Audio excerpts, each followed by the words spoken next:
Allocution de Monsieur Jean-Didier Berger, ministre délégué au ministère de l'Intérieur.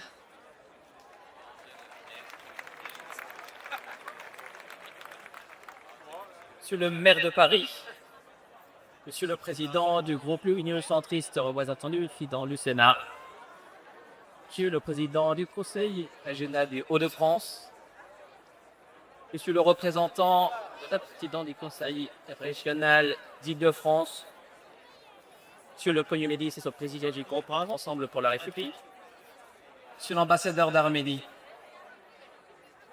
Madame la représentante du préfet de la région de France, Madame la représentante du préfet de police, Mesdames et Messieurs les parlementaires, Mesdames et Messieurs les élus, Messieurs les coprésidents du Conseil de coordination des organisations arméniennes de France,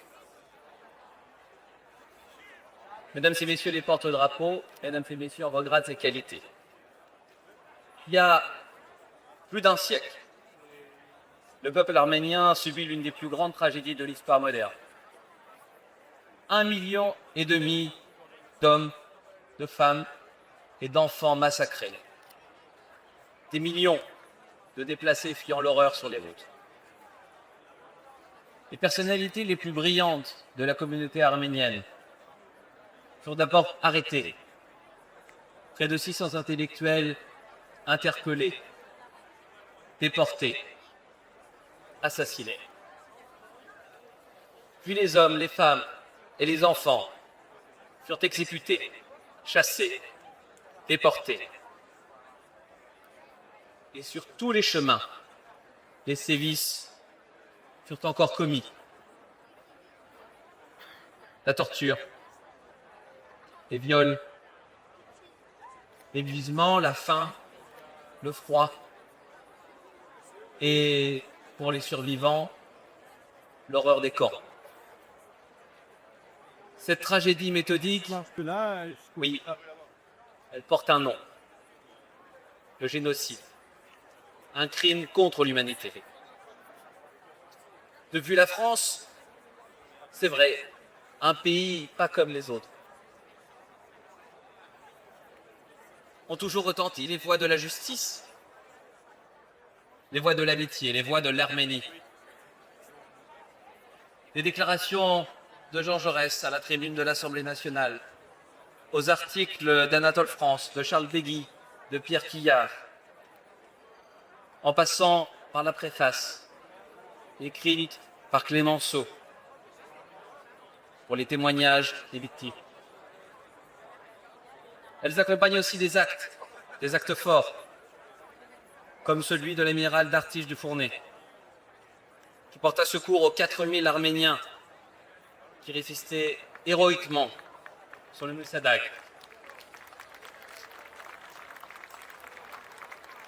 Ou encore au port de Marseille, où 58 000 réfugiés arméniens ont été accueillis. Et ces soutiens n'effaceront jamais l'horreur. Anatole France le disait en 1916 déjà. L'Arménie expire, mais elle renaîtra. Le peu de sang qui lui reste est un sang précieux qu'on sortira une prospérité héroïque. Il avait raison. Et partout aujourd'hui, où vivent encore les descendants des survivants du génocide arménien, leur mémoire vit aussi, et ce soir encore davantage.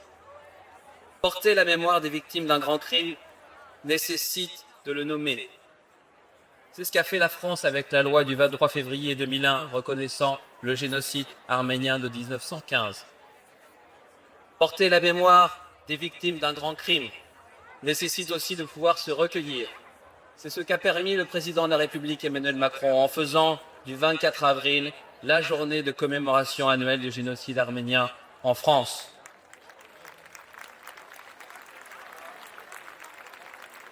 Ce jour, la France réaffirme son attachement à la vérité historique. Ce matin, à Marseille, autour du Premier ministre, et ici ce soir, à Paris, monsieur le maire.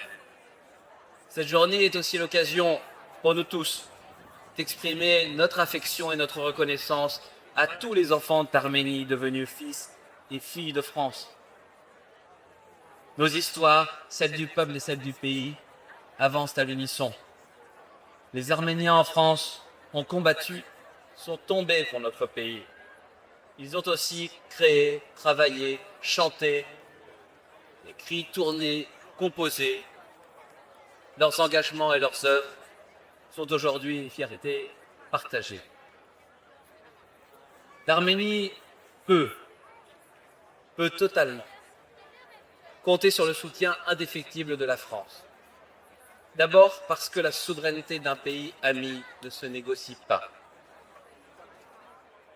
La France soutient l'Arménie, elle la soutient diplomatiquement pour faire face à toutes les situations et notamment les situations les plus délicates.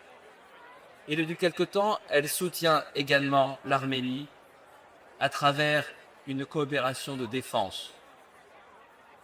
Ce 24 avril est une date pour se souvenir, c'est vrai, mais c'est aussi une date d'espérance pour voir les valeurs communes de démocratie, de tolérance et de liberté pour que ces valeurs l'emportent.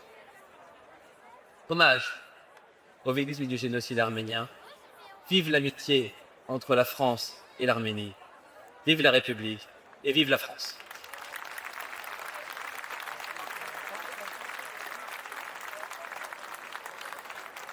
Mesdames, Messieurs, la cérémonie officielle commémorant le 111e anniversaire du génocide des Arméniens touche à sa fin. Nous vous remercions très sincèrement pour votre présence et votre mobilisation.